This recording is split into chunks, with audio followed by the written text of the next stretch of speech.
Selamat pagi anak didik kami kelas 9 SMP Negeri 3 Sidikalang. Hari ini kita bertemu kembali dalam pembelajaran daring kita, mata pelajaran prakarya. Topik kita hari ini masih sama seperti minggu yang lalu, yaitu jaringan listrik rumah tangga. Tetapi subtopiknya adalah instalasi listrik rumah tangga. Jadi hari ini kita mempelajari tentang komponen instalasi listrik.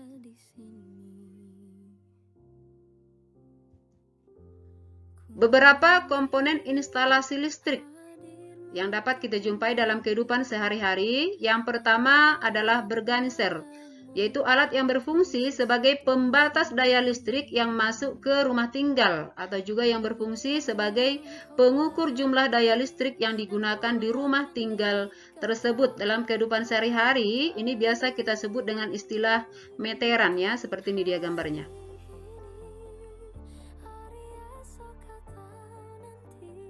Kemudian berganser memiliki 3 bagian utama, yaitu ada MCB, berfungsi untuk memutuskan aliran listrik secara otomatis jika daya yang dihantarkan melebihi nilai batasannya. Jadi kalau sering kita alami meteran balik, ya, listrik mati secara otomatis, itu berarti MCB di sana sedang berfungsi. Kemudian yang kedua, meter listrik atau kWh meter, berfungsi untuk mengukur besaran daya yang digunakan oleh rumah tinggal tersebut dalam satuan kWh meter. Ini bisa kita lihat angkanya. Ya, kemudian yang ketiga, spin control. Ini juga bisa kita amati dari luar, yaitu alat kontrol yang penggunaan, ya, alat kontrol penggunaan daya dalam rumah tinggal yang akan selalu berputar selama ada daya listrik yang digunakan.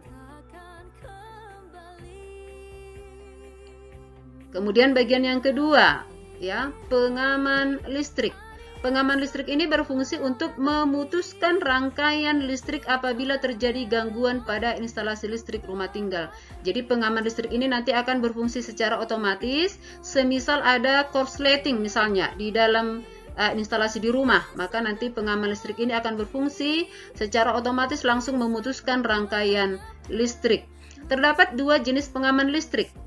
Ya, yang pertama pengaman lebur biasa atau kita kenal dengan istilah sekring, ya, seperti ini dia gambarnya. Pasti anak-anak kami sudah sering melihat, ya, di rumah. Kemudian yang kedua pengaman listrik termos atau inilah dia MCB fungsinya, ya, seperti ini gambarnya. Kemudian yang ketiga saklar, ini nanti macam-macamnya banyak, ya, saklar. Berfungsi untuk menyambung atau memutuskan aliran listrik pada suatu penghantar. Kita kelompokkan dia berdasarkan tegangan. Saklar itu dibedakan nanti saklar tegangan rendah, saklar tegangan menengah, kemudian saklar tegangan tinggi. Berdasarkan tempat dan pemasangannya, ya, ada dia saklar inbound outbound. Kalau inbound itu di dalam tembok, ini saklar outbound di luar tembok. Kemudian berdasarkan fungsinya, ada saklar on off, ada saklar push on. Berdasarkan per unitnya, ya, ada saklar tunggal, kemudian ada saklar majemuk, seperti ini dia bentuk saklar. Ya, kemudian kita lanjutkan, ya, stop kontak. Berfungsi sebagai muara hubungan antara alat listrik dengan aliran listrik. Berdasarkan bentuknya, ya, serta fungsinya, stop kontak kecil, kemudian stop kontak besar. Ini disesuaikan. Stop kontak kecil biasanya untuk alat-alat listrik dengan daya kecil. Sementara stop kontak besar itu untuk alat-alat listrik dengan berdaya tinggi.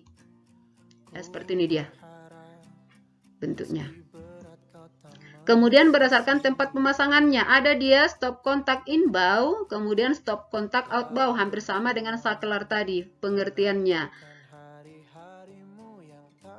Kemudian steker, ya, steker berfungsi untuk menghubungkan alat listrik dengan aliran listrik. Berdasarkan fungsi dan bentuknya, steker memiliki 2 jenis. Yang pertama, steker kecil. Ini digunakan untuk menyambung alat-alat listrik berdaya rendah. Steker besar digunakan untuk menyambung alat-alat listrik berdaya besar. Seperti ini dia gambar steker, ya. Kemudian kabel, ini untuk berfungsi untuk menghantarkan energi listrik ke sumber-sumber beban listrik atau alat-alat listrik.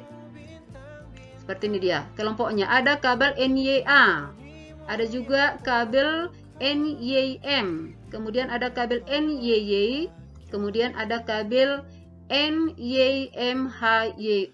Ini kelompoknya ya, jenis-jenis dari kabel. Peralatan yang biasa digunakan untuk instalasi listrik. Ada beberapa peralatan yang sering digunakan untuk instalasi listrik. Ini dia, ya.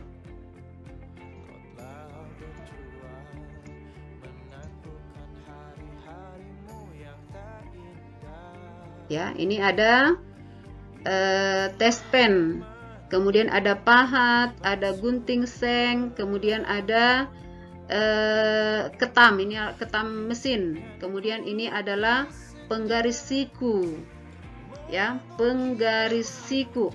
Kemudian yang terakhir yang ini adalah solder.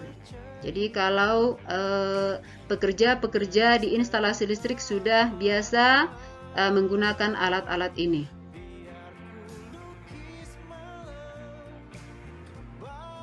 Ya.